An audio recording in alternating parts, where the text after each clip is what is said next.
You keep showing up, working late, and doing your best, but your life still feels strangely unchanged. You watch other people move ahead, while your own progress feels painfully slow and almost impossible to measure. That can make you question your talent, your timing, and even whether you were ever meant to succeed. The hardest part is knowing you are not lazy, careless, or afraid of putting in real effort. You have sacrificed comfort, weekends, energy, and peace, yet the results still do not match the cost.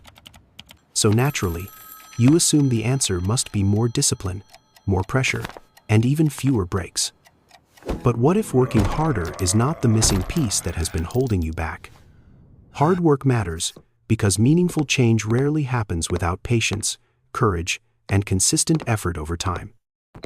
But effort cannot tell you whether your energy is being invested in the right actions. When progress stalls, most hardworking people blame themselves before they ever question their current strategy. They push longer, sleep less, and become stricter, hoping intensity will finally create a breakthrough. Instead, they often become more exhausted while repeating the same pattern that produced weak results. You may not need more motivation. You may need a clearer way to learn from your effort. One reason this happens is that busyness can feel almost identical to genuine progress. A packed schedule gives you visible proof that you worked, even when nothing important actually moved. You answer messages, organize files, research endlessly, and fix details nobody else will ever notice. These tasks feel productive because they are familiar, measurable, and easier than facing uncertain outcomes. Meanwhile, the work that could truly change things often feels uncomfortable, risky, or emotionally exposing. So you stay busy enough to feel responsible, but not focused enough to create meaningful movement. Exhaustion becomes your evidence, even though being tired does not automatically mean you are advancing. Busyness proves that you did something. Progress proves that something truly important actually changed. Hard work can also trap you inside a strategy that stopped serving you months ago. You choose one approach, repeat it faithfully, and assume consistency will eventually force success to happen.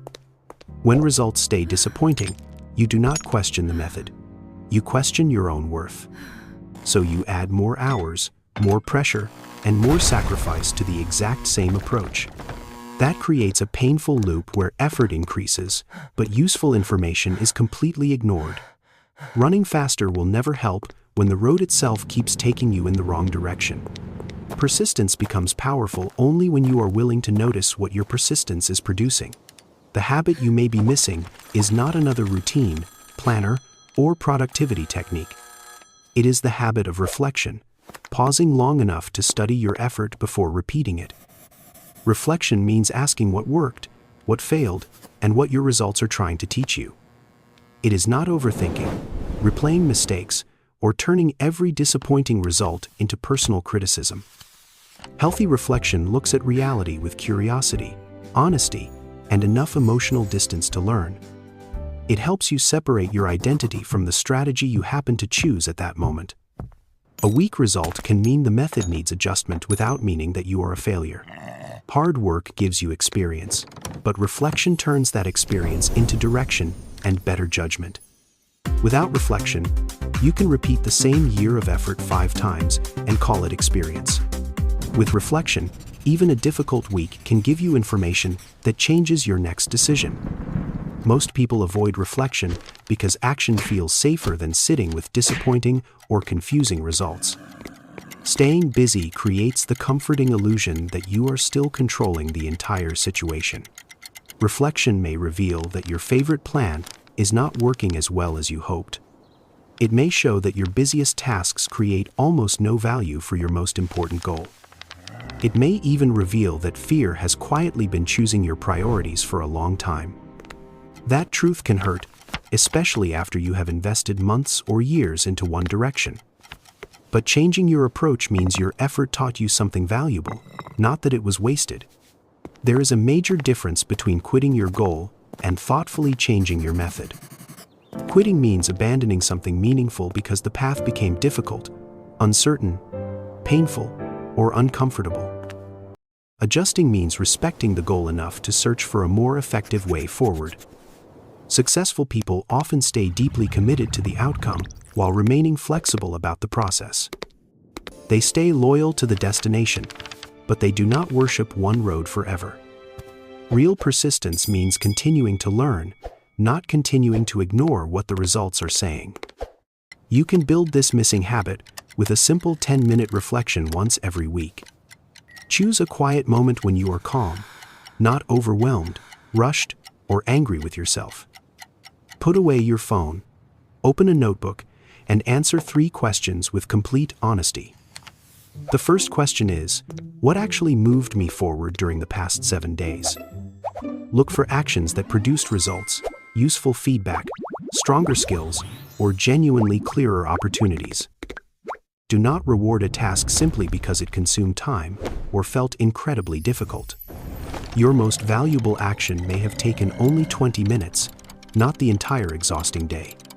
Write down the few things that created real movement so you can repeat them intentionally. The second question is, what kept me busy without creating meaningful progress this week? Look for perfectionism, unnecessary checking, endless preparation, or tasks that only created temporary relief. The third question is, what is one thing I will do differently next week? Reflection should end with one clear decision, not 20 emotional promises you will quickly abandon. The second question is often uncomfortable because it exposes the habits that protect you from risk. Maybe you kept learning because sharing your actual work felt too vulnerable or uncertain. Maybe you polished details because asking for feedback created the possibility of criticism or rejection. Maybe familiar tasks helped you feel productive while quietly delaying the action that mattered most. These patterns do not mean you are lazy, weak, or incapable of becoming successful. They are protective habits that may have helped once, but no longer support your growth. Notice them without shame, because shame usually makes people hide instead of making meaningful changes. Then choose one low-value activity that deserves noticeably less time during the coming week. If this feels familiar, save these 3 questions before your next busy week begins. Your weekly adjustment should be small enough to test, but clear enough to measure. You might remove one unnecessary task, test one new approach, or request honest feedback. You might spend less time preparing and more time creating something people can actually respond to.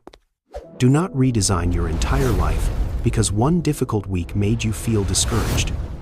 Large emotional changes are much harder to sustain than one calm, specific weekly experiment.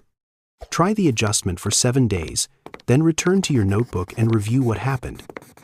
This creates a simple cycle. Act, observe, learn, adjust, and then take action again. Over time, that cycle makes your effort more intelligent without making your life more exhausting. One thoughtful change every week can gradually redirect an entire year of hard work. That is how reflection turns hard work into real progress instead of endless repetition. To recognize real progress, stop measuring success only by hours worked or tasks completed. Ask what changed, what improved, and what became noticeably easier because of your actions. Imagine someone working extremely hard to grow a business, creative project, or small online channel. They publish constantly, edit for hours, and rarely allow themselves a real restorative break. But they never study which ideas connect, which openings lose attention, or what people truly need. After one honest review, they notice a few topics consistently create much stronger responses. They do not need to publish twice as much. They need to understand those signals. One useful adjustment can create far more progress than another month of exhausted repetition. Reflection should never become another painful excuse to speak harshly or cruelly to yourself. A weak result says something about the approach. It does not define your value. You can be honest about what is not working without becoming cruel to yourself. Before next week begins, keep what creates movement and reduce what only creates pressure. Then choose one thoughtful adjustment you are genuinely willing to test for 7 days. You may not need to become a busier, stronger, or more exhausted version of yourself. You may simply need to become more aware of where your energy is going. What are you working hard at, but still feeling stuck with? Share it below.